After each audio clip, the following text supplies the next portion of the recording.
as folks introduce themselves, we are really excited to be opening up this space to be talking about housing and rural housing strategies in Oregon, because we know that there is so much work happening in housing across the state right now and across the network. And we're excited to help make space for folks to share with one another strategies and ideas and initiatives and things that are already happening and ways that we're already winning across the state. As you know, right now there is a huge need in our communities for housing and for creative approaches to solving houselessness and pushing for big wins with the pandemic, with the eviction moratorium that's in place. With the wildfires last year, there are so many challenges right now, but there are also huge opportunities that we're seeing to push for things that we didn't think were possible even a year ago, like an eviction moratorium. That's huge, and that's not something that we could have imagined before the pandemic, seeing happen so quickly. This year is also, just last week, the long legislative session in Oregon started, and it'll go till the end of June. And so right now is a great time to be engaging with your legislators and discussing what bills and things are moving in the legislature. And along with that, this past year, our network has been engaging in hundreds of relationships around the issues that our communities need to thrive in rural Oregon. And through that has come the Roadmap to Thriving Rural Oregon. And my colleague Emma is going to go ahead and share that with you now on their screen. Thank you so much, Emma. And in case you haven't seen this before, you're on your phone, this Roadmap to Thriving Rural Oregon can be found online on our website at rop.org/roadmap. And I'll just go ahead and read these out.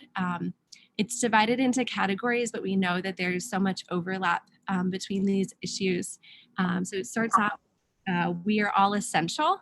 And under that is healthy and accessible learning environments for all children, universal basic income and a living wage for all workers, free childcare for all, safe housing, childcare, schools, and workplaces. The next category, and obviously there's a lot of overlap, as I said, but the next one is healthy people make healthy communities. And under that is COVID testing, tracing, treatment sites. And to add to that is vaccination, as we're seeing slowly the rollout of vaccines across our state. And then release people held in unsafe conditions, healthcare for everyone, sustainable local food production, healthy food, clean air, and clean water for all. The next section is safe and welcoming communities. And under that, we've got safety from state violence, invest in rural Oregon for the long haul, affordable housing and utilities for all, which is what we'll be focusing on a bit tonight, inclusive democracy for all, forgive rent and mortgages, another big piece of winning housing for all in Oregon, end detention and deportation and provide permanent protections and dignity for immigrants. And then the last category is connecting our voices, fully fund the United States Postal Service, publicly funded community media, celebrate rural Oregon's mosaic of experiences, and lastly, but not least at all, broadband internet for all. And these issues and priorities were brought together across conversations throughout the state, and those continued conversations after the election in November brought up continuously the need for housing across the state, and that being a big priority across the ROP network, which brings us here tonight. So we're excited to be learning and talking together about ways that we're working for housing for all across rural Oregon. And with that, I'll just go over our agenda for this evening and we'll get started. So we've invited speakers from across the state, from groups, to share how they are addressing and working towards solutions to housing and houselessness in their communities. And those folks will share about that. And then we've also invited policy directors who are going to share with us ways that legislation is moving or may move in the 2021 legislative session, and on the state level, what's moving for housing justice. So with that, we are recording this call. If you have to step away, if you have to get kids to bed, that kind of thing, if you need to go to another meeting, this recording will be available after the fact. So I will hand this over to my colleague, Hannah. Thanks, Abby. Hey, y'all. This is Hannah from ROP. So nice to see so many of your faces tonight. Thanks for being here. So as Abby said, we are going to hear from some really phenomenal folks tonight from across our network and some partner organizations about what their organizing is looking right now around housing. And then we're excited to open it up to y'all to do some strategizing together, hear what you're working on. So to start us off tonight, we're going to have each person speak for about 3 minutes. And Allison Hobgood, I am going to kick it to you first, if you want to introduce yourself and then share with us. Sure. Thanks, Hannah. Thanks to all of the ROP crew. I'm honored and excited to be here tonight. My name's Allison Hobgood, and I use she, her pronouns, and I am a white person with sort of short, a little visual description for folks who need it, with short brown hair that is growing back into a mohawk as quickly as I can get it there. And I'm actually encroaching in my kid's bedroom because it was the only quiet place to be right now. So there may be piano in the background, but I hope you'll enjoy it. Anyway, thanks for having me. I'm here, I wear a lot of different hats, but I'm here tonight as the executive director of the Corvallis Daytime Drop-In Center in Corvallis, Oregon, in Benton County. And we are a daytime community resource and navigation hub for folks who are very low income, predominantly chronically homeless, and who also, for majority part, experience significant disability in their lives as well. And I just thought I would bring up 3 particular issues that have been on our minds lately at the Drop-In Center and in Benton and even sort of our adjacent counties in working with service providers in Lynn and Lincoln as well. But I think the first one's super obvious. We have an affordable housing crisis in Benton County, as a lot of other folks do in their necks of the woods. And there is just a massive dearth of places for people to be. The HUD waiting lists are, really, really long. And even when people do get vouchers, then it becomes extraordinarily difficult for them to find a place to move into. Also related to not having quote appropriate sort of, rental history, et cetera. And so what I'm feeling from a lot of our folks is real skepticism about the possibility of ever moving out of an unsheltered scenario, into another sort of way to live. So what we've been doing in terms of a response and a solution is we're aiming to really amplify our basic needs support as much as we can. So creative solutions around, how to get people who don't have identifications their stimulus checks, helping people file for unemployment or file their taxes.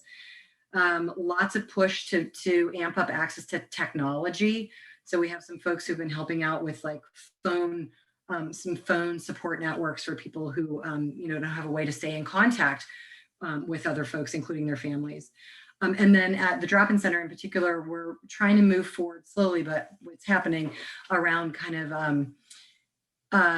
more untraditional mental health support, like real access for people who can't access or would not want to participate in more conventional kinds of mental health care. So amplifying basic needs in the face of this real dearth of affordable housing. The second issue that we've been thinking a lot about is sort of, okay, if you can't be sheltered or housed, what are some alternative solutions? And I just want to kind of put these on the table because we haven't come up, I think, with some really good solutions, and our responses have been logical. But so two options, for example, one, temporary kind of unsupported housing in hotels. That has become a thing in COVID, and that we're thinking about in terms of permanent supportive housing models. Also managed camping sites as places where for people to be that are safer, you know, and a little bit more kind of collaborative and with growth potential. The challenge around that has been that, particularly for the folks that I work with, lowest barrier access is what they need. And so any kind of barriers to, this is what you have to do to be able to be in a hotel room. This is the kind of behavior that you have to be able to consistently model, right? That it's been a real challenge. And the same goes for a managed camp. There's a fence around it. If you've ever been incarcerated, that often doesn't feel good. There's also some behavioral obligations that I think folks don't necessarily want to participate in. So kind of what do these alternate shelter and housing solutions look like? And then lastly, because I'm sure I'm over my 3 minutes, but COVID safety and vaccination as a major issue, I'm sure everybody else as well. And our response has been to do just as much outreach as we can do in collaboration with the county and other service providers. And, what is this? Why is it happening? Is it real? This is what the science says. We're playing around right now with possibly having a vaccination clinic that will actually be housed at some point at the drop-in center where we serve our guests. Can we get some kind of mobile unit? But for later in the conversation, a lot of really interesting contours and some serious hurdles in figuring out how to get people on board with vaccinations and also figure out how to do that just logistically. So I will leave it there for now. Thank you for giving me the opportunity to speak. Thank you so much, Allison. Oh man, excited to dig into some of those things you're talking about too later in the conversation. Fantastic. Next up is Valeria. And Valeria, I know that you only have a couple minutes before you have to run off to another commitment, but I'm going to kick it to you next. Thank you. Greetings. Hello, Valeria Clark, she, her, hers. I'm Cottage Grove.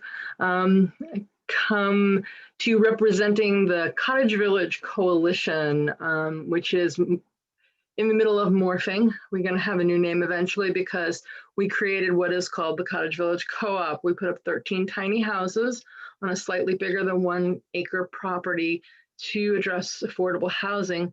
The group came together originally to develop housing for those who are houseless, and our community couldn't quite wrap their heads around that yet. So we moved to a more acceptable solution and created extremely affordable housing. It fits. It's a pretty good solution. Anyone who's on Social Security disability can afford to live in the space, and that was kind of the criteria that we wanted to have for folks. We're pretty excited about it. We've got all 13 houses are up at this point. 4 of them are still being dried in. We do have roofs on them. 8 of them are being lived in already. They began moving in September. Some of the challenges, as I mentioned, originally was the community, the neighborhood, finding the right space. We collaborated with an organization called Square One Villages. I'm not sure if folks have heard about them around the state. We were their model rural project. They needed to create a toolkit for that through a grant that they got from Meyer Memorial. And so we were that. Really kind of proud of what we've done. You can find us online at squareonevillages.com/CVC. It's really quite beautiful. I'm really quite happy at the way it came out. And so are the residents. It is a cooperative, and these folks came in kind of not knowing anything about co-op life and are developing relationships and beginning to run their own living situation And I absolutely have been told by a number of them they never imagined having their own place, forget helping decide what they're going to pay for rent next year. They've learned a lot, and it's really felt good to be able to provide that. We've had some interesting hiccups along the way because it does feel like there is some exclusions happening because it does cost money, because there are folks who may not be able to be part of a co-op. But we've all along kind of said, this is just one solution. There are lots of solutions, and we need kind of all of them to make things happen. Our group, so the Cottage Village Coalition, is moving on to some other housing. We are looking at a homeless village, place where folks who are currently homeless have no rental or background history, may have no people to vouch for them at all, that will be able to move into low barrier. So that's our next move, because the city has embraced what's going on and really sees that, the quality of what we're doing and the support that people have had. I don't know what else to say about it. I'm sure there would be tons of questions. And unfortunately, I am going to have to leave because I'm kind of expected somewhere in a couple minutes. I guess if there were a few questions, I could answer them, but I can't do much more than that. So. Thanks, Valeria. And if folks have questions too, feel free to throw them in the chat box and we could pass them along to Valeria after the call too and connect y'all up to talk further. Okay. Appreciate you. Awesome, thank you. Some exciting crossover, I feel like, tonight, and folks who are sharing too about some of the strategies y'all are using. Next up, I am going to hand it over to Katrina with Reimagine Oregon. Katrina, are you here and ready? I am here. Yes, I'm trying to locate a space that will be acceptable. A little behind today. So if you'll give me like maybe no problem. Seconds. Of course. Okay. Yeah, Okay. actually, why don't we move on to the next person and then we'll come right back so you have a second to settle in. Sounds good. Perfect. Awesome. Well, then next, Julie, we're going to come to you next. I'm guessing I'm the Julie. I'm sorry, you are. Yes, I should be using full name. All right. Julie Chick, it's you. Thank you. So my name is Julie Chick, and I am the president of Sammy's Place. We're a nonprofit out on the North Oregon coast. I am so grateful to be here. I go by the pronouns she, her, and I kind of invited myself, and it's great to see so many people with really great innovative ideas. That's why I'm here. You all are probably way further down the line than I am. So Sammy's Place has a couple of focuses. One is addressing the need for families to have a network out here. Well, actually, I'm sorry, let me back up. We're working to create living, working, and respite opportunities for those who experience disability within their communities. And everything that we do has an emphasis on paying attention to the health of the local environment and how nature approaches interconnectedness. So one of the focuses out of the two is creating a network for families and people that experience disability out here in rural coastal Oregon. It's a huge need. And the other focus ended up being housing. We really need housing. We have one provider option. I'm a mom of two boys, 14 and 16. My oldest experiences Down syndrome. And when he was 8 years old, my husband and I said, where's he gonna live in 10 years? So we looked around at the options, and while there are some options, the closest one would be an hour from our home. And we had to start to get really creative and innovative. About 2 years ago, we acquired 3 acres, and it also had an environmental disaster mess on it. So in partnership with DEQ and EPA, we came up with orphan funds. They have paid for the entire cleanup, and we are almost through that process right now. So we're in a real feasibility stage.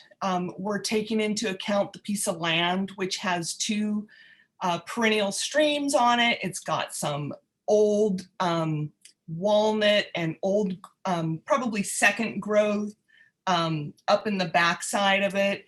And we really want to embrace the entire property and the environment. Some of the things that we are challenged with is, I've already heard it, the community wondering what this is all about. Is it a 24/7 residential facility? And honestly, we don't have all the answers yet, but the vision is really independent, supported living for people with disabilities, and the opportunity on the property for actually everybody to have ownership. So the last project we just heard about with the tiny homes, that could be totally feasible.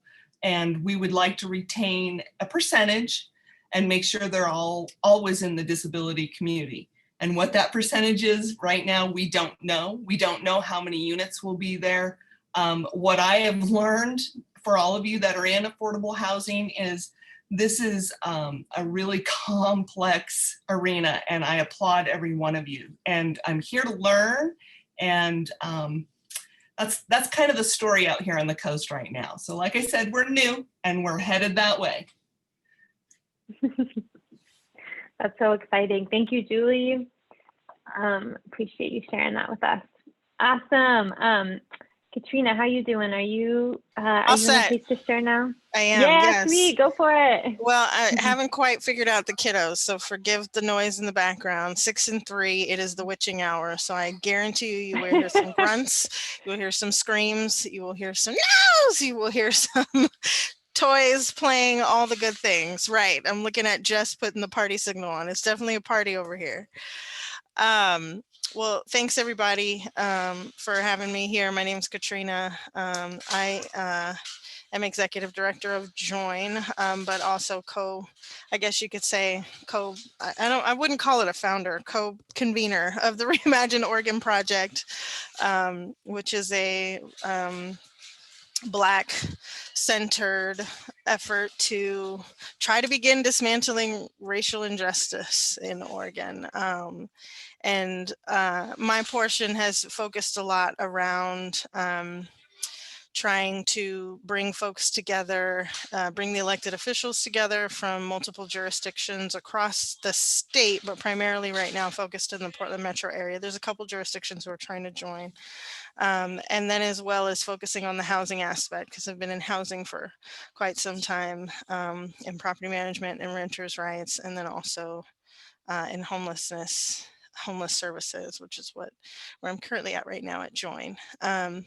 So I'll be relatively quick. I'm just going to talk about the housing things that we're working on with the Reimagine Oregon Project. After a quick overview, Reimagine Oregon Project arose out of the protests that were happening in the Portland area as a result of racial, I should say around the entire nation, but focused on the Portland metro area, and trying to think about like strategic, specific ways that we can dismantle racism in Oregon, but with the wisdom that has already been given over many decades and over lots of years that people have been doing this work. So we didn't create any new demands or anything like that. We simply pulled together all of the things and all of the reports that have been reported on for a long time, and finally, said to these elected officials in one space, hey, now that you're actually paying attention to the fact that Black Lives Matter, are you ready to get some of this stuff done? And the answer was yes. And so we've been moving forward on quite a bit. On the housing front, we were able to get some support out to families through COVID relief. The landlord compensation fund, although it did not turn out the way that I would have hoped, there are a lot of things in there that weren't in there initially, had it not been for Reimagine Oregon. So that was a bill that we supported through the short session. We're also participating in Representative Fahey's group to talk about long-term COVID recovery housing options. That is set to begin, I believe, sometime this week or next week. And that will be my understanding is they're trying to put a bill together or a plan together that should pass before the end of the legislative session, which is in June. We also participated in the governor's Racial Justice Council. I myself am participating in the housing subcommittee. That group will be bringing forth some legislation around screening criteria, because we know that screening criteria is one of the main ways that Black folks don't get access to housing. So we're working with the governor's office, Shannon Singleton, and other folks to try to bring that forward. There's some talk of a potential eviction expungement bill. It is unclear whether or not that will come from Representative Fahey or Senator Jama, Senator Casey Jama. Woohoo! So yeah, that's sort of the things that we're working on in housing. I think, you know, when it comes to housing, for folks that have been organizing in housing, you've known for a really long time that like access to wealth, access to home ownership, access to rental, access to sort of long-term stability and sustainability has been denied and outright taken away from Black folks for a really long time. And so Reimagine Oregon is really set to try to come up with some concrete action steps over the next 2 years to start to move the dial in a different direction and begin dismantling racism in Oregon. So as far as plugging in and opportunities to talk about that, Hannah asked me to share that. I'll be totally honest with you and say that we did not know that Reimagine Oregon would explode the way that it did.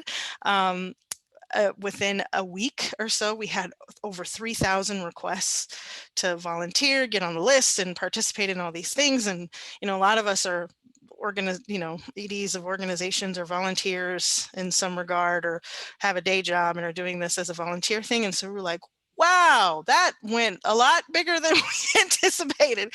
So we're still trying to figure out like what that looks like. We're trying to hire a director to help herd the cats and bring a little more structure to the space. Until then, as opportunities arise, I'm always encouraging folks to get on the email list, because we do immediate action alerts. So you can get access to those. And then as time moves, if there is a specific policy that you are interested in, you can reach out via the email, let us know, and we'll connect you with the organization that's leading on that front. So that is, and because they have the opportunities, right? I want to be very clear that Reimagine Oregon is not an organization. It's not a coalition. It really is a project centered around collective accountability of elected officials for things that individual organizations and people are pushing themselves. It is not like a platform with, you know, a bunch of other infrastructure details. It's an experimental attempt to make sure that folks follow through without recreating the wheel, basically. So, yep, that's it. Awesome. Thanks, Katrina. We love us some experimental organizing at ROP, so we're right there with you. Appreciate it. Awesome. Cool. Well, next up is Daisy from Pikun. Daisy, are you on and available? Yes, I am. Hi, everyone. Yeah. Daisy Bedoya here. My pronouns are she, hers, ella, and I am the organizing director at Bekun. I lead the outreach in the Healthy Workplaces Department. So we basically work directly with farm workers doing outreach, making sure that their needs are being met, and that we do a bunch of referrals so that they can succeed in their everyday lives. Just wanted to share a little bit right now about what we're working on, and that's COVID-19 education, also testing and PPE distribution. As you all know, our BIPOC community has been hit very hard with COVID-19, and definitely all the health disparities came more apparent, right? They've always been there, but they're more apparent with this pandemic. And so we've been advocating and doing a lot of education around that with our farm workers, ensuring that they're have PPE, that PPE is being offered to them, and that they're not being charged when they go to work for a mask, right? Because it's happened quite a bit of times, and also when there's like COVID-19 outbreaks, we are responding to those, making sure that if the person wants to isolate, they have access to a hotel, and then they can make sure that other people don't get affected by COVID-19. So we also are this year we're going to be advocating a lot for more equitable systems when it comes to emergency. We saw that the wildfires, how everything happened, no one was ready for the wildfires, right? And we want to ensure that our community feels safe to be sheltered, because we also saw that there were a lot of rumors around ICE being there or other things, and obviously we want to make sure that we're creating a safe space for our communities to show up and not be stuck at home, right, when they could be in danger. So that's one of the major advocacy points that we're going to be doing. We're also wanting to work in with the vaccines right now to ensure that our farm workers actually get vaccinated. They've been in the front lines for months. They've been constantly forgotten, and so we want to ensure that it's a way of paying them back, right? They are the reason why we have food in our homes today. They are the reason why the economy is running. I mean, we're not the only reason, but we are certainly one of the major reasons. And so we want to make sure that, as I shared, that our BIPOC community is also vaccinated.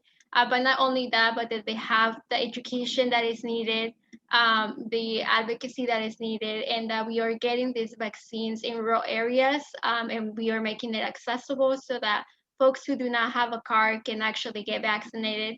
Folks who do not speak English can get vaccinated. So talking about the language accessibility, and then also having it hopefully in indigenous languages, because we also understand that not everyone speaks only one or the other, right? There's a lot of other languages that we need to advocate for all of this to be more accessible.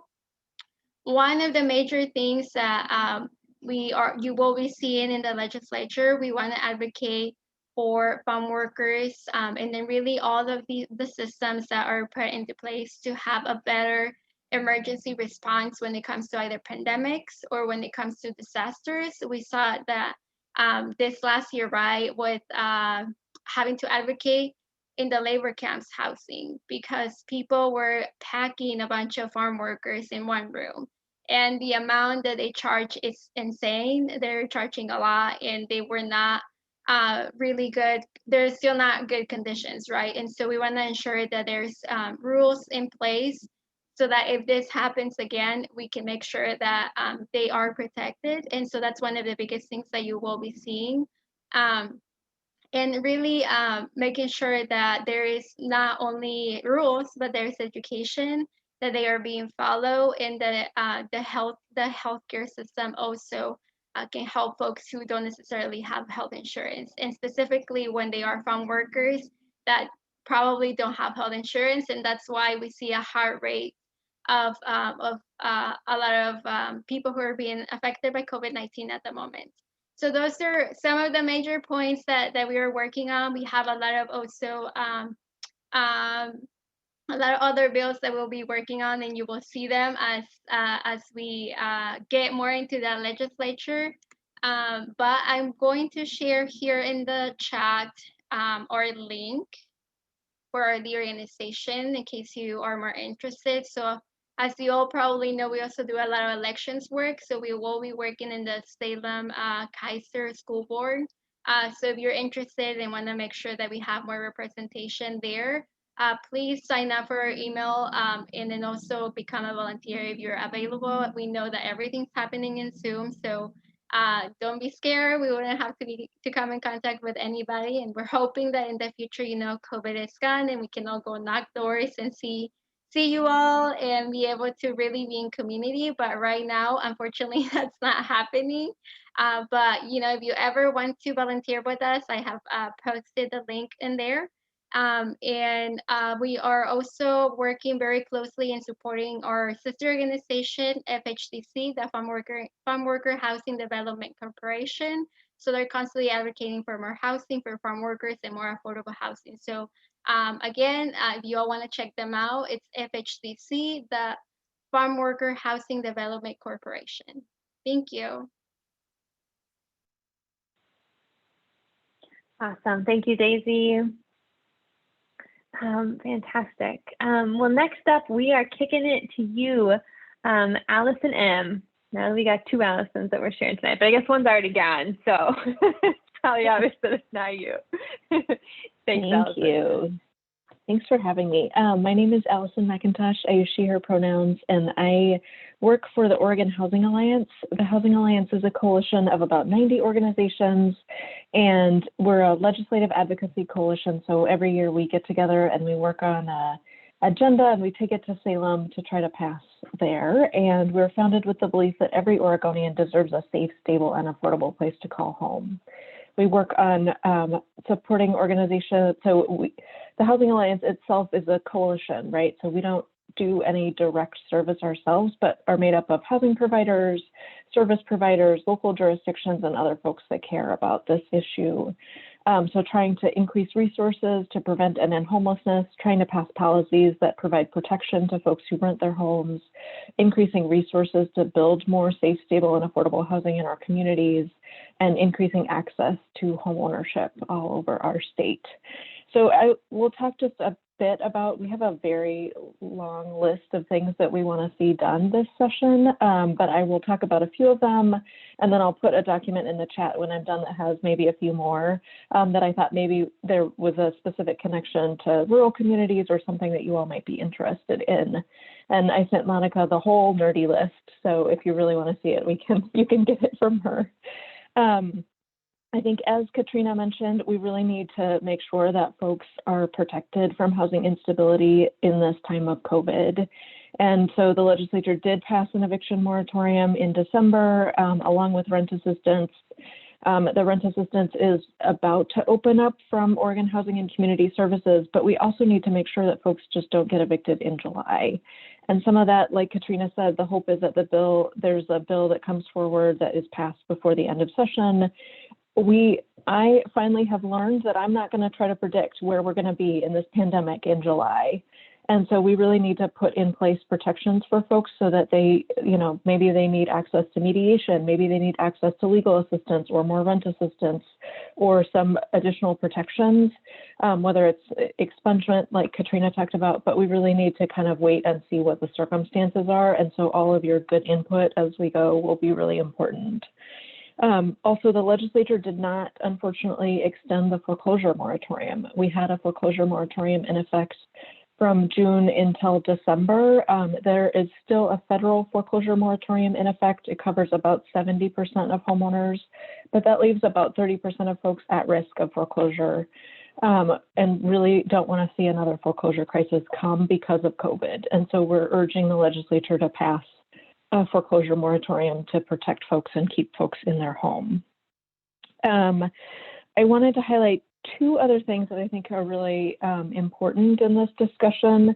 There is a proposal coming forward that folks at Oregon Law Center have been working really hard on to prevent folks who are experiencing homelessness from being criminalized. So getting arrested or cited or fined for things that we all take for granted when we have homes, right? Like sitting, sleeping, eating in public are things that folks experiencing homelessness are often criminalized for or arrested for, and all those things make it so much harder for them to get back into housing.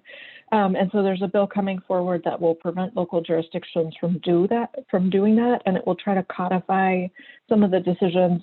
Lots of you probably know the Martin v. Boise case. There was another decision out of Grants Pass this year.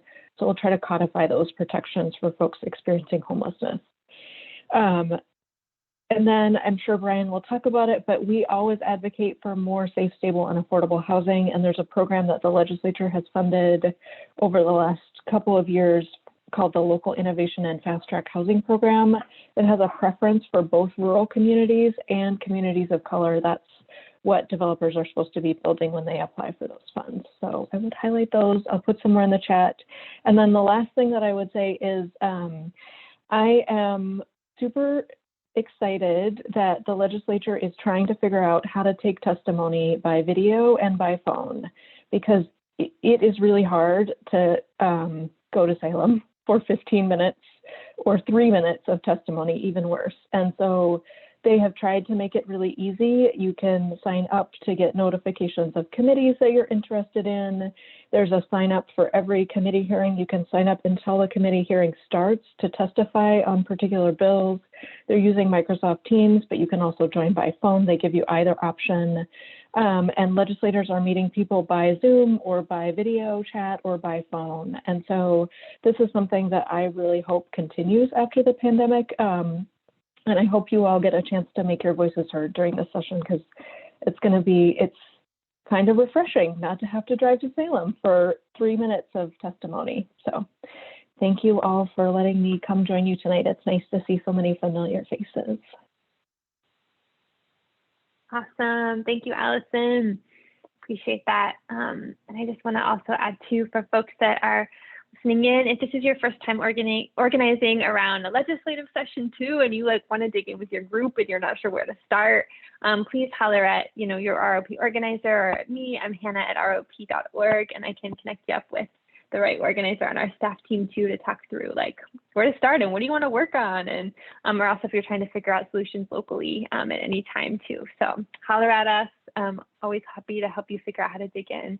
And thanks, Allison, too, for the plug about the way that things are changing virtually right now. It's really different than it has been in past years. Awesome. Okay, last but not least, Brian Hoop, I am kicking it to you. Hey, everyone. Thanks for having me join you. Again, Brian Hoop. I'm Director of Housing Oregon. I use he, him, his pronouns. Housing Oregon is essentially the trade association. It's the association of the statewide group of affordable housing community development corporations across the state that build housing, that help manage affordable housing.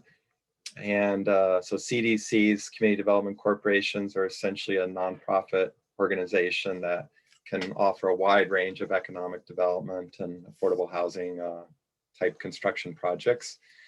So 3 things that I really wanted to talk about. I think most important is the opportunity to build relationships between your human dignity groups in your communities with some of the rural affordable housing organizations across the state. I'd say there's probably about 10, maybe 15 of them in the smaller communities. There's also some of the larger housing groups based in the urban areas, Eugene, Portland, that also do projects in rural communities as well. So if anyone's interested, I'll leave my contact information. I can get you in touch with them. I'm sure there are opportunities to, figure out organizing strategies, issues that they might be involved with. A few examples are, for example, with the wildfires that have affected some of your communities, Oregon Community Foundation is managing a turnkey project, and about 19 projects have been tentatively might get funding to turn hotels into homeless shelters. Like about half of them maybe would be for folks affected by the wildfires and displaced due to the wildfires. But some of the local communities' land use processes, city councils' land use decision-making processes are kind of slowing down and stymieing their efforts to get permits, approvals to build turn those hotels over into affordable housing projects. A couple of our rural groups are working on agricultural workforce housing tax credit. So we have the champions of the governor's office and Oregon Housing Community Services that are supporting increasing by about $9–10 million additional funding for agricultural workforce housing. I think it's got a good shot, but we might need support from some of your organizations to help be allies with some of our rural organizations to help make sure it gets across the finish line. Some of the other challenges are rural groups are facing are the challenges of even finding contractors who will help build housing in rural communities. With the economy having been so hot up until the last year, it's been really hard to get many of the contractors from the urban areas to go out to the rural areas. And I'm interested in working on the future with some of the culturally specific organizations. How can we help build more entrepreneurial spirit with building more minority and women-owned contractors, labor contractors, to help build more affordable housing in rural Oregon? Another issue that's really important to be thinking about is we have been advocating for mortgage interest deduction reform. So essentially, it costs Oregon about $1 billion per budget period, the state's biggest housing subsidy. And the deduction is structured to benefit mostly well-off homeowners. About 60% of the subsidy goes to the richest fifth of Oregonians. And most low and middle income homeowners do not benefit from the deductions, and renters get nothing out of it. So it's just one more way that deduction helps or exacerbates the racial wealth disparities that are built up over generations, and is even more defined kind of in the divide between urban rural divides. And while we had success in the 2019 legislative session getting this measure passed through a House Housing Committee, it stalled. And we did some polling and found that we lack the support from the voters statewide to help get it across the finish line. And so I'm still committed, we're still committed, and I'm exploring, trying to figure out what might be strategies to do more community education to build, broader support for mortgage interest deduction reform. And if any of your groups are interested, I think I heard from one of your staff 2 years ago that there was interest. I'd be interested in hearing ideas of what kind of ideas, messaging might resonate with folks in rural Oregon. And then lastly, I know Allison talked about the state legislative process. I want you all to recognize we have some champions in our congressional delegation who are pushing progressive legislation in Congress. And maybe a month or two or a couple months ago, I would have thought maybe it wasn't going to have much success moving forward, and still may be a uphill battle. But Senator Ron Wyden is championing what's called the DASH bill that would significantly expand vouchers for lowest income individuals to get access, folks who are at risk of homelessness, to get access to stable housing. Earl Blumenauer, based in Portland, is working with many from the squad across in other parts of the country with, it's called the People's Housing Platform. And I'll try to add a document. I think I shared it with Monica if you want to learn more about some of that legislation, but it would really call on the federal government to expand their responsibility around building public housing, advocating for housing first as a policy around addressing homelessness issues, creating more Section 8 housing choice vouchers for lowest income renters, creating more equitable homeownership opportunities. Earl Blumenauer is a champion for mortgage interest deduction reform at a federal level, and also trying to put in place, permanently a lot of fair housing legislation that the Obama administration was advancing, affirmatively furthering fair housing. How can we help protect people with criminal records so that they have access to housing, for example? So there's a lot of multiple different bills, but maybe I'll leave it there. Awesome. Thank you so much, Brian. And I just, wanted to know, I feel like one of the things that I'm, hearing in the conversations we're having and we've been talking about and thinking about is that, we're seeing the eviction moratorium dates continue to get pushed back federally, and we're seeing, cities and counties working to find funding right now to get people hotel rooms and provide other options. And, as challenging as the pandemic has been in heightening housing insecurity, we've also seen, that there have been these ways where, suddenly we can find some resources, and that when the pandemic does end, we have now some precedents to be able to really be pushing for. Like, it's possible to have no barrier housing options for folks. And we've been seeing some of that. And how do we continue that? when the pandemic's over. And there's so much complexities. You all have shared all of these different ways that you're jumping in, from like localized solutions to talking about what's happening federally and at the state level. And we just really, I think it's exciting to be together and hearing from you all about all these different layers and levels of the work. And again, so happy to help you figure out where to get started too, if you're excited to jump in and not sure where to begin. Sweet, I'm gonna kick it to Monica now, who is gonna open it up for us. All right, hi everybody. This is Monica from ROP. Thanks for being here. That was really exciting. Thank you. Now it's our chance to hear a little bit from each other about if you're working on housing, if your group's working on housing, what you're excited about, what you're seeing in your communities. And yeah, we just love to hear some of the work. And also if you had any questions for any of the folks who shared.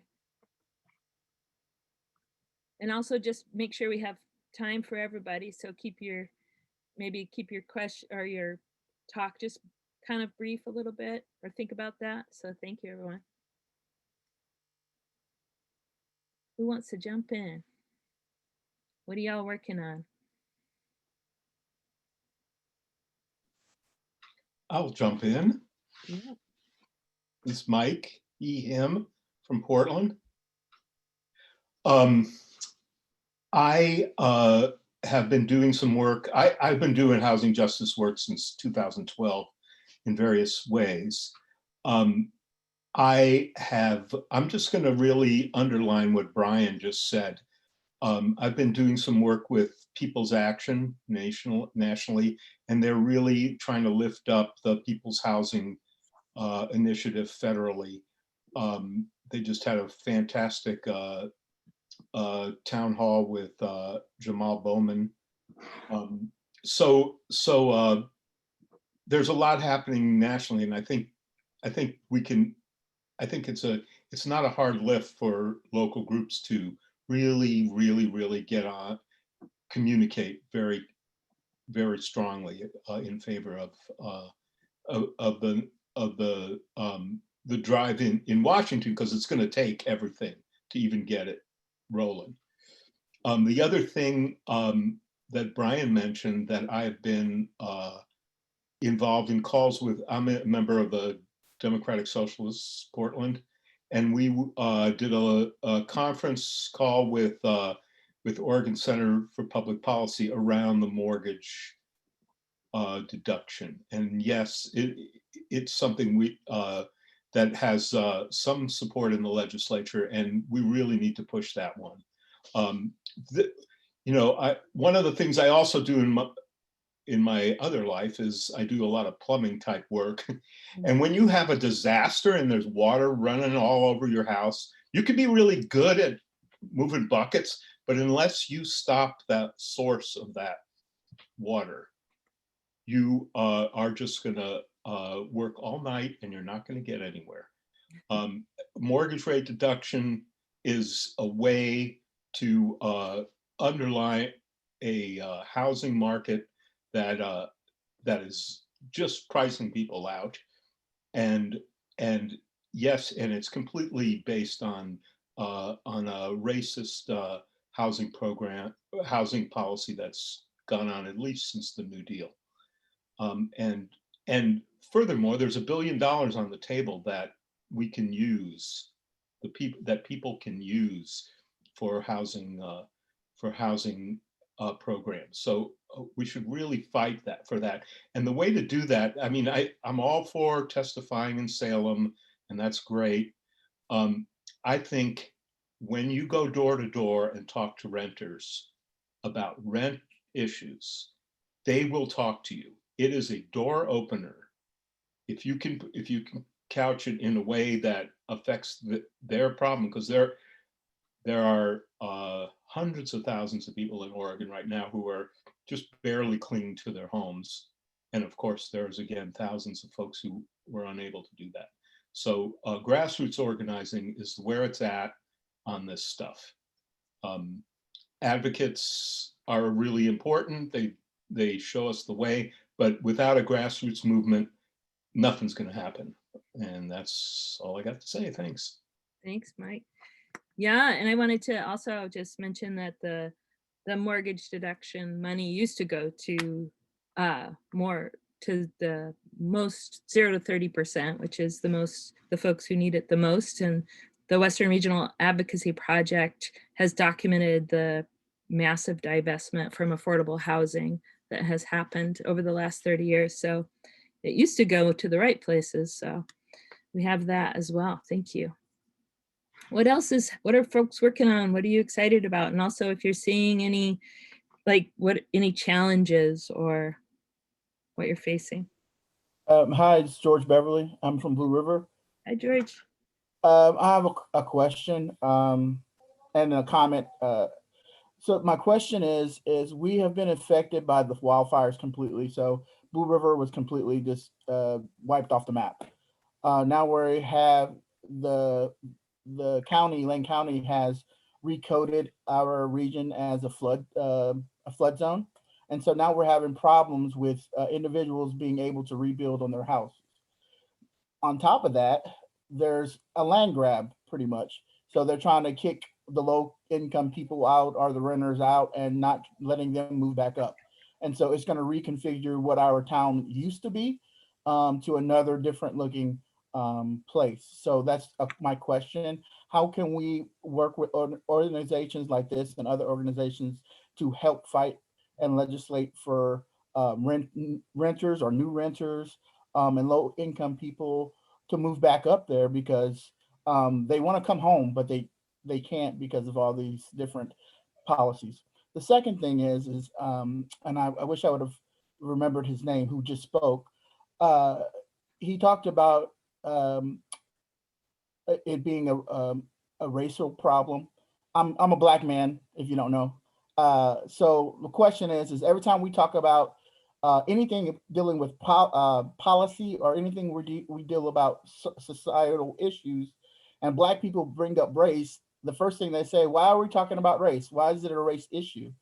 How can we address that to people who don't understand that everything that we do in America has to do with race? Oregon, it was built on exclusion. So we're talking about diversity, equity, and inclusion. So when we have these conversations with individuals who do not understand that, how do you get people to understand it's always about race? Thank you. Thank you, George. Does anyone want to address any of the questions George puts out there? This is Brian. Both Allison and I are on a statewide disaster housing task force addressing the wildfire issues, and I'm working closely with my member groups through my Rural Policy Council, digging into the weeds on these issues. I mean, I recall in the issue has come up about how can we create waivers and the kind of the emergency rebuilding effort from, the local land use laws. So was it George? Maybe I could put my email in. You should email me. I know that the staff person helping support that task force with Oregon Housing Community Services really wants to hear about specific, real life world, what's happening in local communities. So, I mean, there's nothing in place yet about, waivers on local land use laws, but it's an issue that's come up, and folks or state folks are aware that it's a problem. So I'll put my email in the chat box. Thanks, Brian. Yeah, George, I feel you, bro. It is a thing that we cannot. I see you, Shannon. I see all those other folks. It is that is the never-ending battle, it feels like. And maybe I'm just a cynic and maybe I'm just in a bad place, but I don't think it will ever end. But that doesn't mean we have to shut up, because the truth is the truth. And I can't remember the name of the individual, but there was somebody on MSNBC who was writing a book talking about the biggest power play move that Black people have made in American history with Georgia flipping blue. And he reminded us that back in the day, literally the formation of the South and the preservation of conservative Democrats in the South was based in race. The Great Migration of Black people moving from the South to places like Cleveland, to Ohio, to Chicago, and even in Oregon was based in white Southern conservative Democrats wanting to prevent political power from Black people electing senators into into Congress. That was the driving factor. He literally went back into the meetings, some of these legislatures, or I can't remember what bodies, and in the minutes, people were not shy that that was the intention of inducing the Great Migration. So the reality is, when it comes to housing, settlement, migration, access to resources, home ownership opportunities, the formation of state, the sustainability of place, it is all based in race for Black people in America and for white people in America. And that is nothing that will go away. People can ignore it as much as we want to, but we know that that is the truth. And so for me, and for a lot of the folks that we work with, at least at Reimagine Oregon, we just don't stop talking about it. People can say those other things. It doesn't change the facts. Thank you. And we won't stop talking about it at ROP either. So thank you. All right. How do we move, or what are the opportunities to move some of this work as a network together? We've talked a little bit about, each of the folks have talked about some of the opportunities. Any thoughts on that? And feel free to keep sharing some of your work as well if you haven't had a chance to jump in. So what are the opportunities? Go ahead, Kathleen. Oh, hi. I'm up in Astoria, and I previously had been a county commissioner, but I lost my race and said Timber Unity candidates. And I'm currently the executive director of the Astoria Warming Center. And I think land use is a big issue. Clatsop County is currently in the process of updating their comprehensive plan. I know I'm also recently joined the board of Beyond Toxics, and they also are looking at how we can use land use, changing that. I know on the state level they're talking about how can they work with equity issues in concerning all of this. I don't know if that makes any sense, but like in our county, we basically are an estuary. And so we have wetlands all over if they want to admit it or not. And so building new housing is difficult. One of the questions I have about the tiny villages is what do they do with septic? Because that's a big and growing problem about what to do with septic. The other problem that we have out here is the roads are not really the standard new road size, but because of the geography, there's not a lot of places to go with that. And so how do you build infrastructure into rural areas? You don't have septic and you don't have, I mean, that's a problem. And one of the things that I think they need to do is to change lot sizes to allow more density in rural areas. And there's a lot of pushback with that. And then also because we're natural resource based, one, we have vulnerable workers that can't get housing, like the people that work in the seafood industry or replanting after clear cuts. They're very vulnerable and marginalized, sometimes because of their immigration status. And then also the land use interface, the urban interface with the timber companies are not going to want to give up their timberland. And then on top of it, I'm sorry for the rest of you all, but we think that we're the most beautiful place in Oregon out here, and everybody wants to move here. So we have, second and third homes that are taking up housing stock.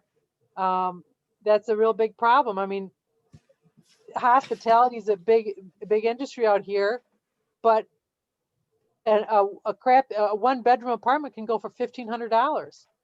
And when you're still fighting for $15 an hour wage, how does that compute? And my fear is I don't want to become a Jackson Hole where we have to bus our workers in. But I think that's the gentrification that's happening in this area is really something. So Right. that's my list. Thank you. I grew up in Newport, so I know what you mean. Yeah. This is Brian. I was going to responding to Monica. If one of the staff people from ROP are interested, I was serious about the first thing I mentioned, that we should try and make sure we match up where some of your local human dignity groups have, geographical closeness to some of the affordable housing organizations. And I'd be willing to help try and introduce you to them. I mean, you should try and meet the executive directors or some of their staff. A lot of them, will often have need support when they have to go before local planning commissions for locating and getting permits to build new affordable housing, or, even dealing with some homeless siting or homeless shelter issues, warming centers. House Bill 2003, it passed last 2019, right, Allison? In the next couple years, local communities are going to be held responsible to develop affordable housing plans. I know some communities are going to resist it. So there might be the need to, help engage with local government officials to say, no, you need to do the right thing and follow HB 2003, and you need to come up with an affordable housing strategies and plans in our area. Right. That's one idea. Cool. Yeah, we'll keep talking. Thank you, Brian. And may I say something about that? Yeah. I think he's absolutely right. But I think with the current climate of the us against them kind of mentality, and any kind of reluctance to deal with anything connected with Portland or the metro area, I think some of the challenges is how do we get these conversations going where local people can talk amongst themselves that this is the way, even if this support has to be behind the scenes. So it seems more grassroots, but we definitely need help. And I'm all for that. Thank you, Brian. Yeah, thank you. All right.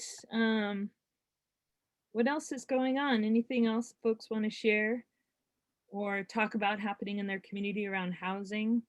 Or also, we know that it's so powerful to hear all the things folks are doing for their neighbors, but how do we move from mutual aid to government accountability? I think that's an important question we would love to pose. If anyone has thoughts on that.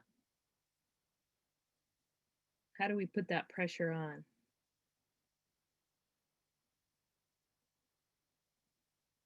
Any thoughts from the groups? Shannon? I actually live in Colorado, about 30 miles from the Utah border. We have about 400 Black folks in an area that has 150,000 people. The group that I hang out with is trying to demand that Bazooka Barbie Representative Lauren Boebert resign from Congress. And if not, we are going to pressure her at every chance, every step we get, and any supporters of hers, as much as we possibly can, because she represents most of the rural areas of South and Western Colorado, and she's a mess. She's a mess. I think, phone, fax, email, carrier pigeon, social media, get in the streets, call, postcards, march in front of people's houses. We need to organize and then mobilize our people. And we got a lot of work to do before midterms. Thank you. Welcome. Glad you're here. Yeah. Any other thoughts? We have about 5 minutes left in discussion about affordable housing, what we need to do, opportunities. I think, sorry, I'm talking so much. I think we also have to lend support of landlords, because if we only push for rental rent help, it's an off balance argument. Landlords need some help too. So Yeah, Allison talked about that a little bit too. So what else is happening? What are folks seeing? I'd like to say something. I'm in Eugene and working with a group that's got Lane County in its name, although we're mostly Eugene Springfield oriented, Church Women United. I noticed there's maybe 5 of us on here from Lane County, and I would sure love to be able to connect somehow with the other 4. And I wonder if that's something that ROP could help facilitate. Yeah, I mean, if folks want to share their contact information in the chat, if you're from Lane County, then that'll work. Yeah, thank you.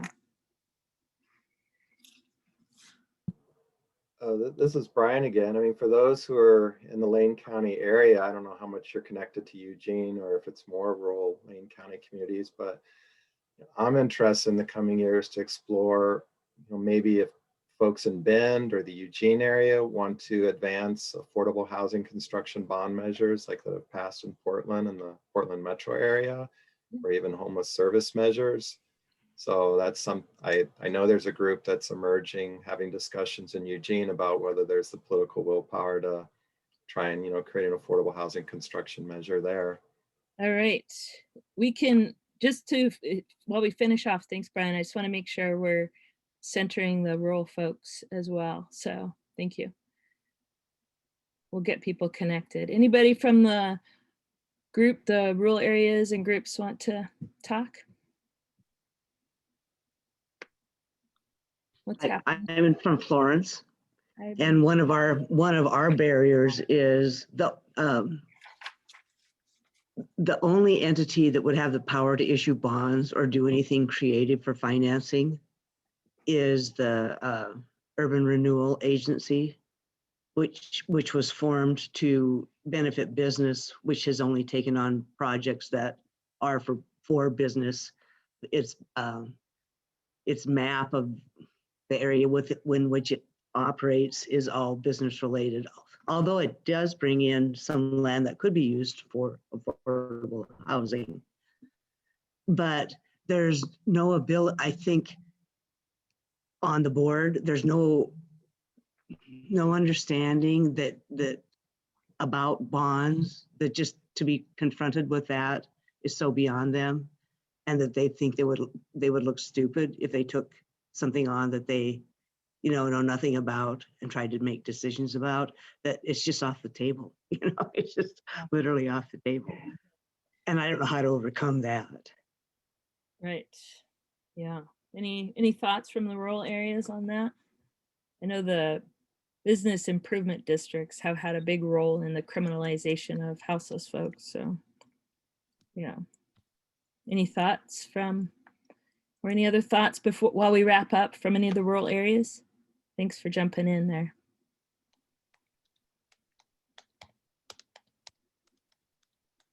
I'll throw in there that I know there's a lot of collaboration across libraries and figuring out how to keep their funding going in special districts.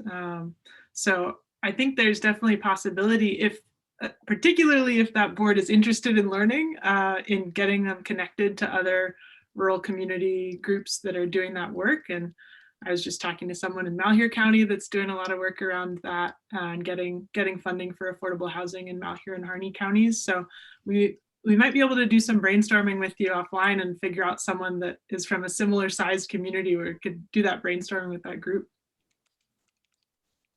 Yeah, thanks, Emma. Thank you all for jumping in and telling us what's happening in your communities, and for everyone for offering the resources and the ideas for fighting for housing as a human right. So thank you so much. So nice to be here with you all. I'm going to pass it on to Hannah. Thanks, y'all. Oh man, I was feeling kind of droopy coming onto this call and was like, oh, okay, housing, here we go. And I'm just feeling really energized by hearing y'all just digging into this and being willing to really wrestle with the complexities and share ideas with each other. And we know this is only the beginning of the conversation and not the end. So as we move toward close, if you want to drop into the chat box one thing you're taking away from the strategy session, or like something you're chewing on that you still have a question about, or that you really like want to talk with other folks on this call or in other spaces about, throw something into the chat box. I'll give y'all a couple minutes to get that in, and then we'll read out some of what's popping up. But let us know what you're thinking about, what you're wanting to take out of this, what your next moves are, any of that kind of thing. Also, reach out to us. I know I said this before, but I'm just going to keep saying it again and again. So happy to continue being a thinking partner to help figure out what your next moves are locally to support you and your work. So please holler at us. I'm Hannah at rop.org. ROP.org, and you can reach out to any of the ROP organizers, of course, and we'll be happy to get on the phone with y'all. Also, a couple of quick things. If you want to support the work of this network, the work that our groups are doing across ROP, you can donate at rop.org/donate. Any amount is a gift and welcome and helps support the work of human dignity groups all across the state, and we love it. We are also, a couple other quick announcements. We are working on hiring some new organizers. So if you are interested or you know somebody who is, please send them our way. You can also go to rop.org/careers and find out more details about the organizer positions that we're hiring for. So I wanted to put in a plug for that. Good, I see some stuff rolling into the chat box. Keep it coming. I also wanted to say something that I am personally very excited about, is that we are going to be doing letters to rural organizers, Valentines to rural organizers project for Valentine's Day this year that I'm super excited about. We're going to be sending stuff out about it over ROPNet, our email newsletter. So sign up for ROPNet if you haven't already. Maybe Emma can drop where to do that into the chat box. But we're going to be collecting love notes from across the network from rural organizers to rural organizers, sharing those out as Valentines. If you want to take a picture of some artwork, you want to pull out your, I know some of you have a stash of some paper doilies hidden in your cupboard. If you want to make like a legit Valentine, send us a picture of it. We just figured this year of all years, like we can all just use this moment to like give each other some love, hold each other up, keep each other going in the work. Also, feel free to record yourself sharing your Valentine and share that with us. And we're going to be making, hopefully, a special Rural Roots Rising episode as well. That's the dream. So we're excited about Valentine's to rural organizers. More coming on that soon. But you can just shoot me an email if you want to throw in a little Valentine love note, and we will be sharing those out. All right, ROP staff team, do y'all want to read out a couple of the highlights popping up in the chat box real quick? What do y'all see in that you want to share out? Absolutely. Karen Stevenson sharing, we need to keep moving to conversation, making housing available and keeping people in housing, and some big agreement from other folks around that as well. See the folks from Florence going back and forth, thanking each other for inviting them to the call. I love that, a whole crew showing together. I see Luke asking, how can we more effectively communicate and activate with our working class neighbors and community members? What else we got? Love that. Folks can respond to Luca in the chat, and also Luca, we're happy to keep chatting about that too. Happy you're raising that. Oh, Luca, my bad. I read that wrong. Awesome. Great. Mike reminding us to organize. I love that coming from you, Mike, because I know that comes up from decades of continuing the work. We just put out a ROPNet, again, our email newsletter for folks who aren't familiar with the term ROPNet, that was sharing a story from our archives around some really kick-ass housing organizing that happened in the 90s. That was folks took a like actual housing structure from a farm worker housing place and brought it to and rebuilt it on the steps of the Capitol to really illustrate like how terrible the housing was. And Mike Ederer was there in that moment in that organizing. So it's fun to like pull stuff from the archives, be like, oh, Mike was there. Probably other folks, maybe even other folks who are on this call too. So I love this work's been going on for a long time and we're not stopping. Lastly, I just wanted to also put in a couple of quick plugs. There's a really cool dance project coming out of some folks on our network who we love and who love ROP, Elliot and Sophie in Josephine County. And they are doing a project for rural queers that is going to be a dance performance that's virtual and happening in different parts of the state in March.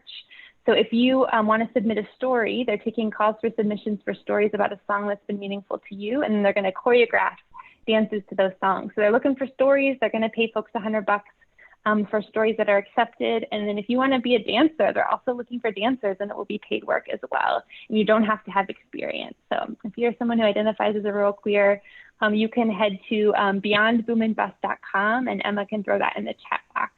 That's going to be a really exciting project, and we're excited to see how it continues evolving too and creates opportunities for us to be telling our stories through movement and connecting and conversation.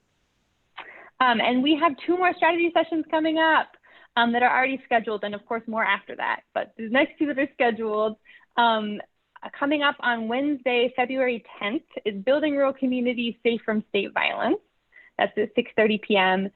We know a lot of groups around the network are already working to create community-based alternatives to policing and successfully ousting corrupt sheriffs and building pressure to meet the needs for justice for those harassed and killed by police. So we're going to have folks on to be sharing about the work that they're doing and doing some more strategizing about where we go from here.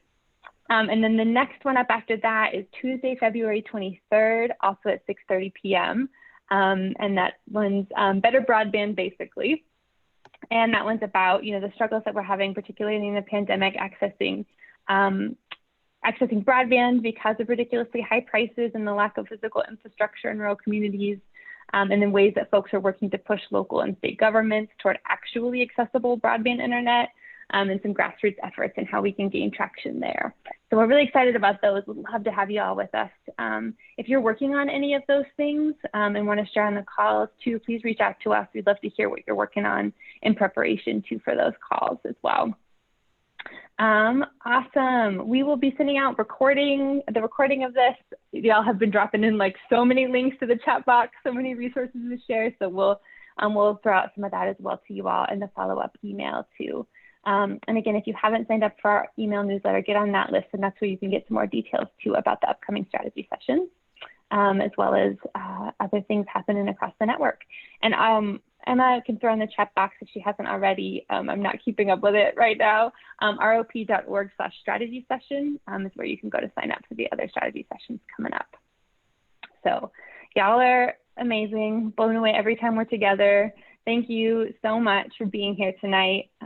And yeah, that's it. We'll see you soon. Send us your Valentines. Good night, y'all. Appreciate you.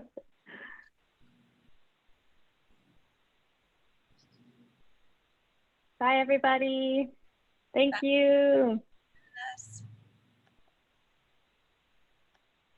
Good night. Thank you. Thanks.